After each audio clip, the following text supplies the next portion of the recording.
Especially we will learn today LP spaces, that is the set of all sequences of complex number which are p summable, and L infinity, that is the set of all sequences of complex numbers which are bounded. So under the natural norm, so we will define, we will learn today. So they form Banach spaces. So they are of special interest to us. So let me share this PDF. And okay, so let us begin with an example, any result. So suppose xt is a metric space and xn is any sequence which converges to a point in x, right? Let y be any other element in x such that distance of y from the sequence xn is less than epsilon. That is, all the terms are near to y with epsilon distance for each n bigger than or equal to 1, suppose. Then dyx is less than or equal to epsilon. Okay. What is the difference? Difference is just, that means dyxn is sequence of non-negative real numbers which is always less than epsilon. So what is going to happen here?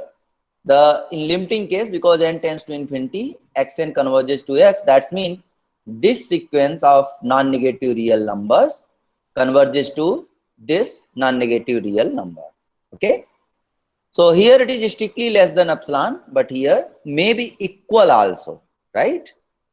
Okay, so how to prove this? Proof is easy. Suppose dyxn is less than epsilon for all n bigger than or equal to 1. What does it mean?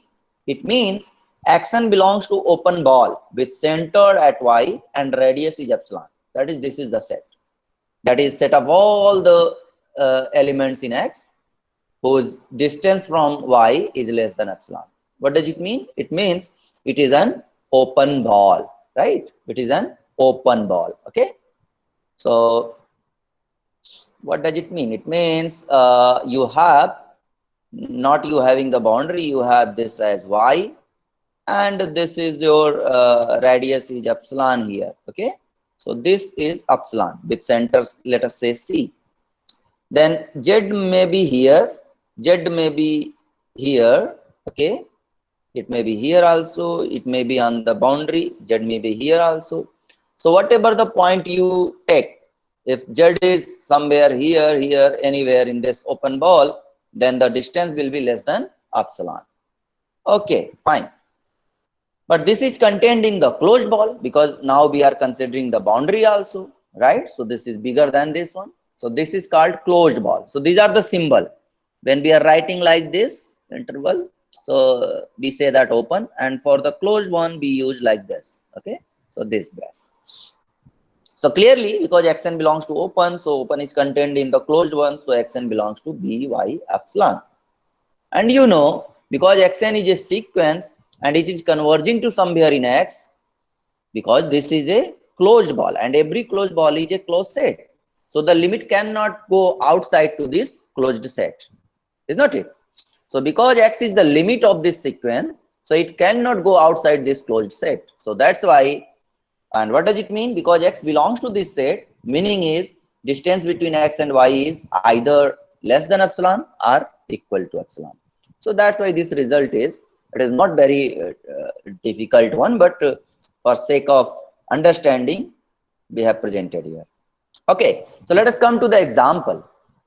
That is, LP is a Banach space for P lies between 1 to infinity. Okay, or P lies between 1 to infinity.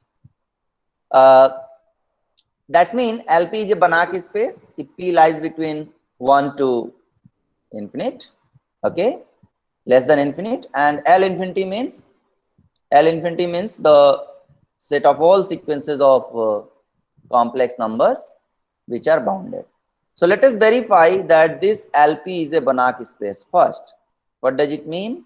For P lies between 1 to infinity, what do you mean by LP? LP means set of all the sequences of complex number which are P summable.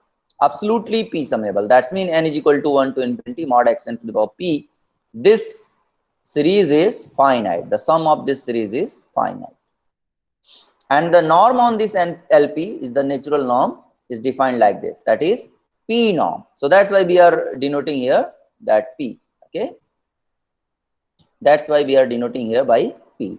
So this is the P norm. And already you have verified that this is a norm actually. So now we show that LP is a Banach space. So again, the same process. What we do? We will take a Cauchy sequence in this LP and we will prove that this Cauchy sequence converges to a vector in LP under the P norm. That is important. So how to prove this? So let us suppose that XR be a Cauchy sequence in LP where XR, that is the rth term of the sequence, is defined like this. The first component is also corresponding to rth, second component is also the rth corresponding to the sequence of rth term, xjr, and so on. So actually xr is a vector in LP. So it has infinitely many components. That is, this is a sequence actually. XR for a particular R itself a sequence component wise, that is x1, x2, xj. So running j is equal to 1 to infinity is a sequence of complex numbers. But XR, R is equal to 1 to infinity is sequence of vectors in LP. So that is the basic difference. Okay. Now, because this XR is a Cauchy sequence, what you have? For epsilon greater than 0, there is a natural number n such that whenever R and S are bigger than or equal to n, the distance between, we are writing here P, dP, that is the corresponding to this P norm. It is the induced norm, induced matrix. So distance between XR and XS is epsilon whenever R and S are bigger than or equal to n. Meaning is that after the nth term, whatever the term you take, it is call it XR, XR, the distance will always be less than epsilon. That is, there is a nearness type, Cauchiness property that is called. That is by definition, because dP is the induced matrix by this norm. So this is less than epsilon for every RS bigger than or equal to n. By the definition of P norm, you have written this one. That is summation j is equal to 1 to infinity modulus of xj minus xj corresponding to R and S. P 1 by P is less than epsilon. So obviously taking both the sides power P, you have this one. What do you have?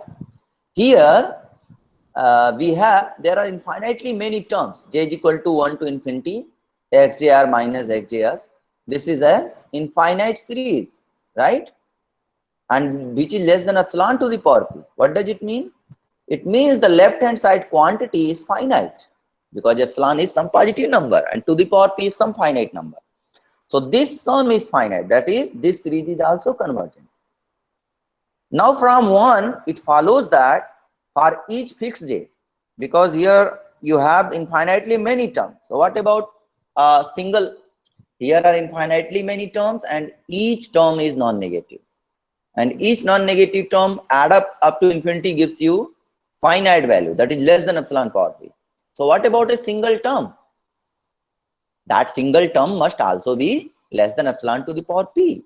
And that's mean from 1 it follows that the sequence xj r is equal to 1 to infinity is a Cauchy sequence of complex number. I'm not going into that detail. You just take the single term, then single term will be, what the single term will be?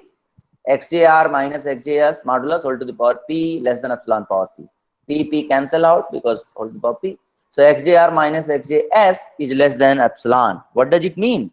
It means for a fixed j, xjr r is equal to 1 to infinity is a Cauchy sequence of complex numbers, right? And because C is complete, so it must converge to a complex number, say, call it xj.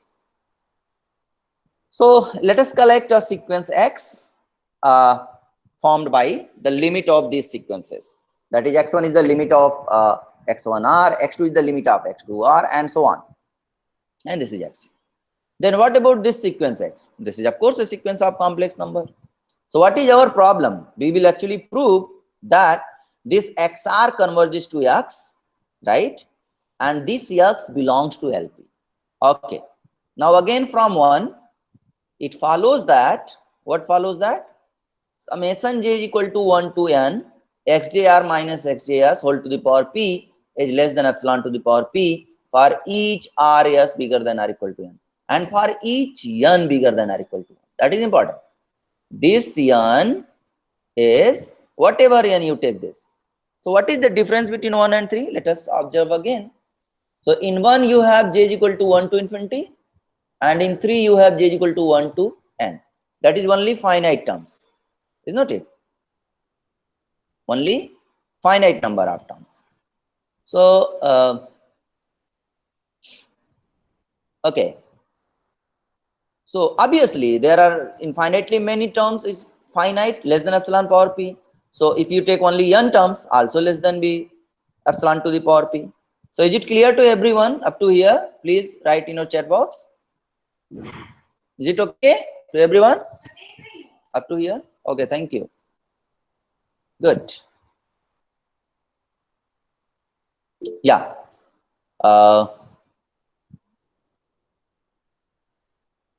Okay, good.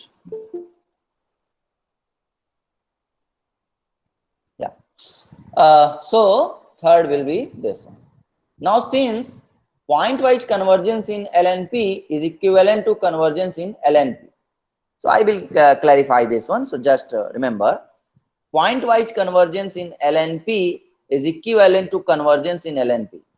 I don't think it is very difficult, because point-wise convergence in LNP means first component converges to, if you consider the first component, it will converge to the first component. Second will converge to second. Third one will converge to third one, and nth will converge to nth one. So that's why any sequence XR converges to X means first component converges to first component. Already you have seen this example, isn't it? LNP is a Banach space. So what is LNP?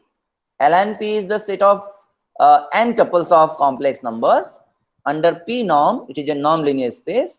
So we have proved that this is also a Banach space, and it is very easy to verify.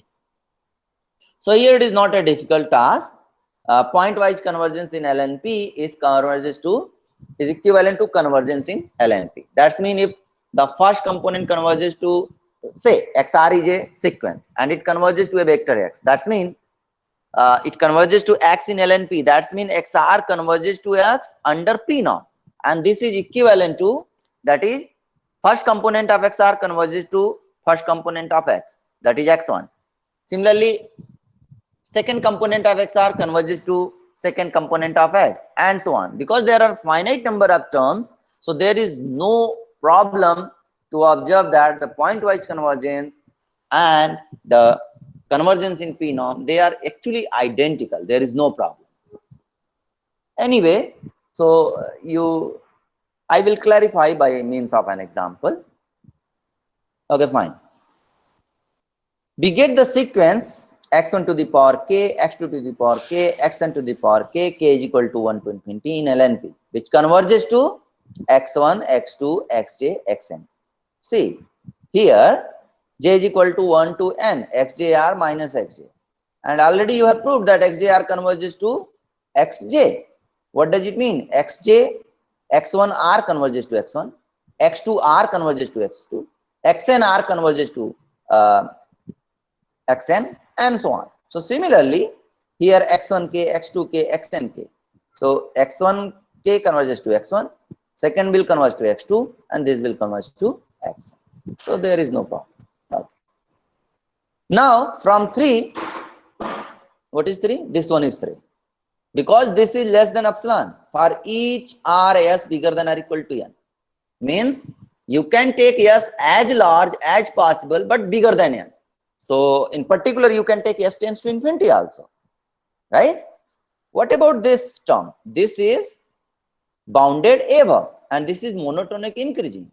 If you consider this as a sequence in S only, forget about R. Let us fix R is equal to N. Then you can take S tends to infinity. Then it is not going to increase bigger than epsilon to the power P. It is always less than epsilon to the power P. Means the left hand side is a sequence of non-negative real number which is monotonically increasing, and because it is bounded above, so it will converge. So B can take s tends to infinity. Okay. So taking s tends to infinity, what you have? You have x js converges to xj. So that's why. So here this is j is equal to 1 to n xjr minus xj to the power p is less than or equal to epsilon to the power p.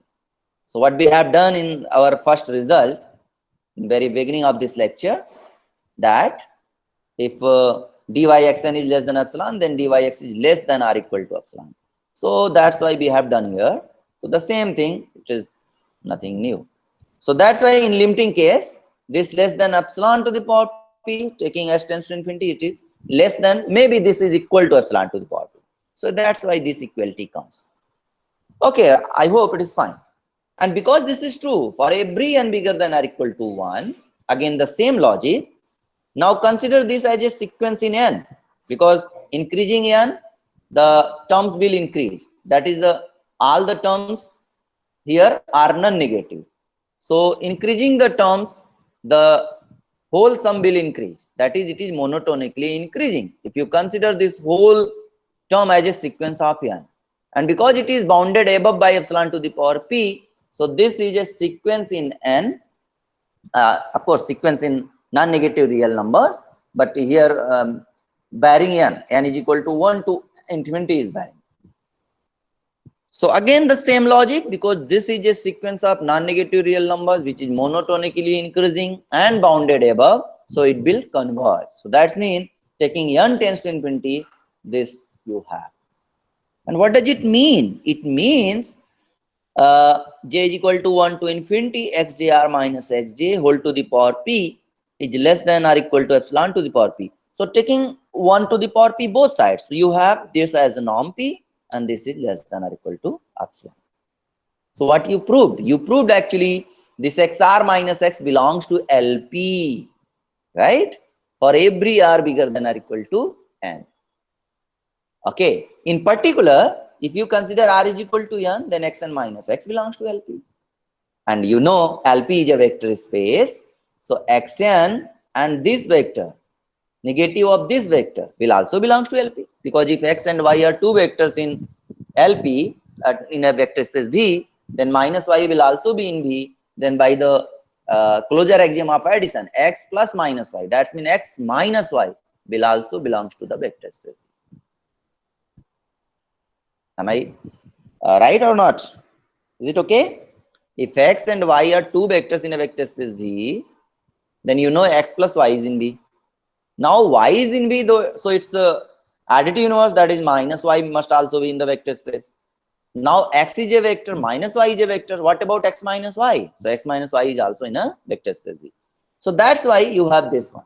And what does it mean? It means x and xn cancel out, x belongs to LP. So this is the easiest way of proving that x is a vector in LP actually. So what we used? We have used the property of vector addition, because LP is a vector space. So you realize here how important the vector structure, vector space structure for LP, right? Okay, fine. So what we have proved? We have proved this vector x belongs to LP, right? Also we have proved this xr converges to x under the P norm. That is, from 5, what you proved? You proved that distance between xr and x under P norm is less than or equal to epsilon. Now you might be thinking that for the convergence we have learned that the distance between xr comma x is less than epsilon. But you will see that either you write less than epsilon or you write less than or equal to epsilon.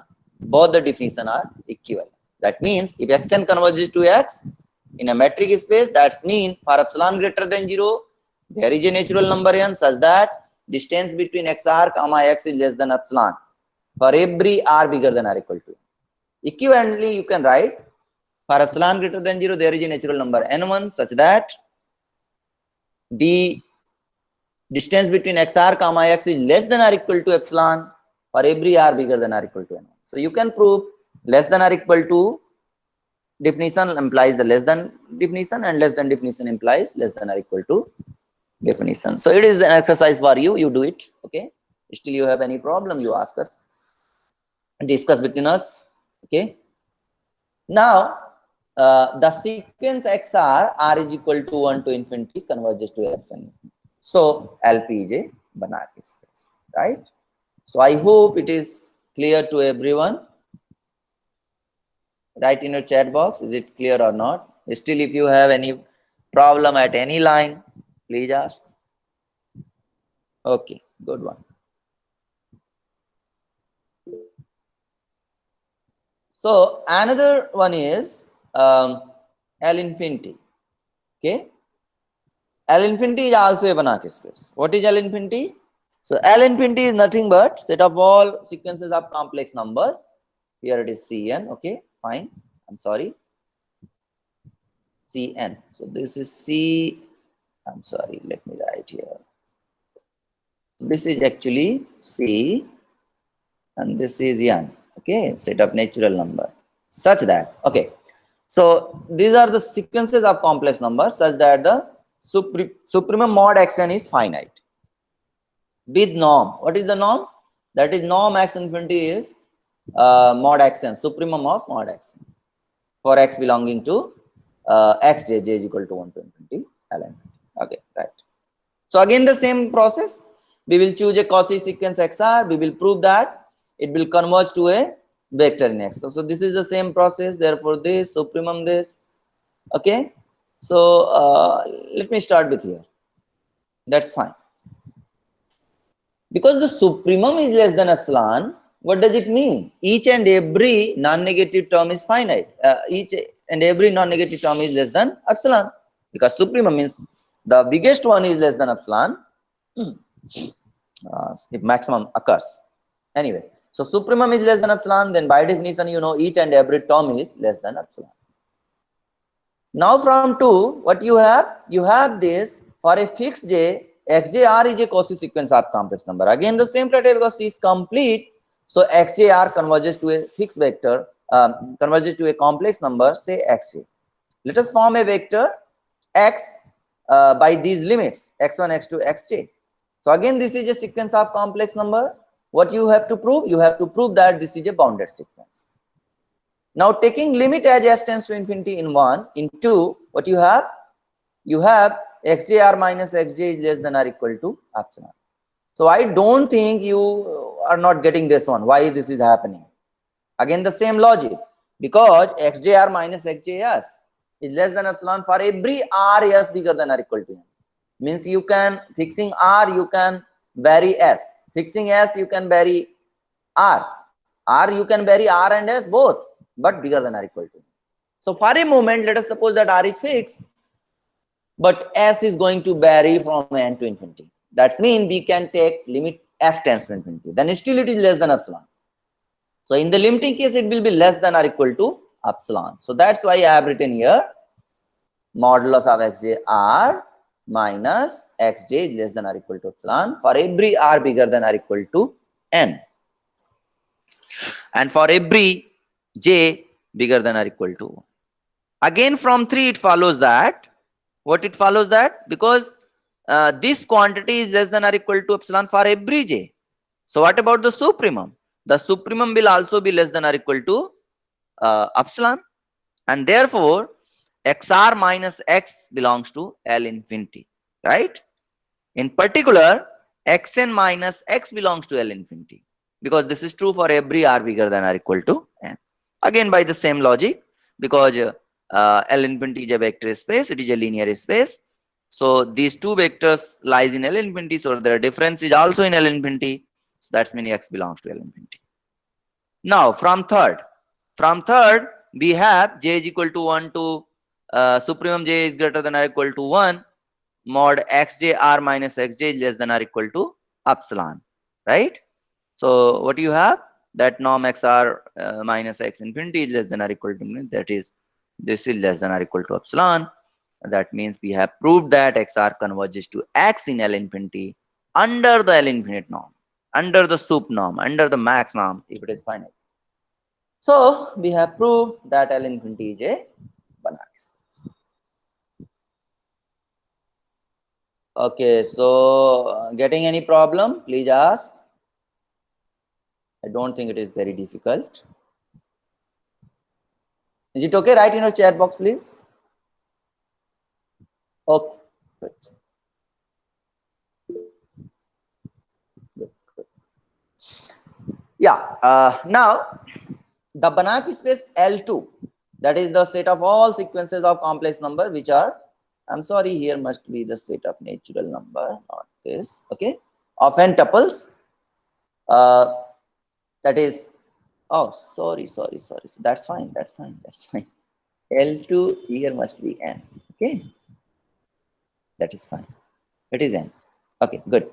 L2n, that is set of all n tuples of complex number, that is x is equal to x1 x2 xn of complex number with p norm, with 2 norm here. So with 2 norm it is called a unitary space, okay, it is called unitary space. So not every Banach space is a yeah, this Banach space is called unitary space, and this Rn with 2 norm. So in place of, if you, in place of this sequences of n tuples of complex number, if you consider the n tuples of real numbers, then under the 2 norm it is again a Banach space, but this is called the Euclidean space. So whenever we say that n dimensional space is finite dimensional Euclidean space, that is n dimensional Euclidean space, then you will understand, oh, okay, we are talking about Rn with the geometry of norm 2, that is follows the Euclidean geometry. So for more detail, you see what is the Euclidean geometry, you read on that. So I hope you remember what is unitary space, what is the Euclidean space. So there is a basic difference. Rn may be vector space under various norms. Rn may be Banach spaces under various norms, right? So this is a finite dimensional linear space, this is a finite dimensional vector space over R under the usual addition of vectors and scalar multiplication. But it is not always Euclidean space. We call it Euclidean space if it follows the Euclidean geometry under the norm, that is, it is the 2 norm. So Rn with 2 norm is called Euclidean space. So I hope you will remember this concept, okay? What do you mean by Euclidean space? Fine. Okay, so already I promised you what is the meaning of convergent wise, point wise convergence and convergence in a norm. So now I will give the details of that. So in LP, not in LNP, in LP, a convergent sequence converges pointwise, but a pointwise convergent sequence in LP need not be convergent in LP. What does it mean? Let us suppose that XR converges to X in LP. You have to prove that. If it is converges under the P norm, then it will converge pointwise. That is, the first component will converge to first component, because this is the sequence of complex number. So usual convergence of complex number. Second component will converge to second one, and so on. So XR converges to X in LP, that's mean the XR converges to X under the P norm. That's mean this converges to 0 as R tends to infinity. What does it mean? Because here infinite sum converges to 0 and each term is non-negative, what does it mean? It means each non-negative terms goes to 0. So that's why xjr minus xj modulus goes to 0. And what does it mean? It means xjr converges to xj. That is corresponding to 1, first component converges to first component, second component converges to second component. So bearing j is equal to 1, you have first component. J is equal to 2, you have second component. 3, you have third, and so on. So you see, the convergence in P norm implies convergence in component wise, right? Similarly, you can verify in infinite norm, but convergence in convergence, point-wise convergence does not imply convergence in the norm. For example, you are choosing the unit vectors ER, here everywhere 0, but 1 at the Rth place. Then ER belongs to LP. Of course, it is P summable, there is no problem. For each P lies between 1 to infinity. Then what about E1? that is at the first place 1, everywhere 0. E2 means second place 1, everywhere 0. E3 means third place 1, and so on. ER means rth place 1 and elsewhere 0. What you see? You see that when you fix this J, then what about this? If you fix the first component, okay, that is 1, then what you see? E1 is 1, elsewhere 0, 0, 0, 0, everywhere 0. So fixing this J is equal to 1, and you are considering this as a sequence of complex numbers. What you see? You see that after a finite number, every term is 0. That means this EJR converges to 0. That is, point wise it converges to 0. If you take J is equal to 2, then here is 0, but here is 1. But after that, everywhere 0, 0, 0. So E2R also converges to 0. Similarly, E3R also converges to 0, and so on. So in general, this sequence converges point-wise to 0. Thus, ER converges to 0, that is the 0 vector in LP, point-wise. When we say that converges to vector in LP, means this 0 vector is in LP, right? Don't confuse with that. And of course, it converges point-wise, means first component converges to 0, second component also converges to 0, third component also converges, and so on. But under the P norm, the distance between ER and 0 vector, of course, this is the norm of ER vector, and that is 1. It will never goes to 0. What does it mean? It means ER does not converge to 0 vector under the norm of P. Either it is sup norm or it is the P norm, precisely. So I hope it is clear to everyone, these examples, right? That is, LP is a Banach space, L infinity is a Banach space. The convergence in P norm implies the point-wise convergence, but point-wise convergence does not imply the convergence in norm. Of course, the P norm. So I hope it is clear to everyone. Okay. Write in your chat box. Clear? Any problem? No. Fine. That's good. So in next lecture, we will see some more examples from the function spaces which forms Banach spaces, and also we will see some examples of non-linear spaces which are not Banach spaces. Okay, so far we have done today. Okay, that's fine.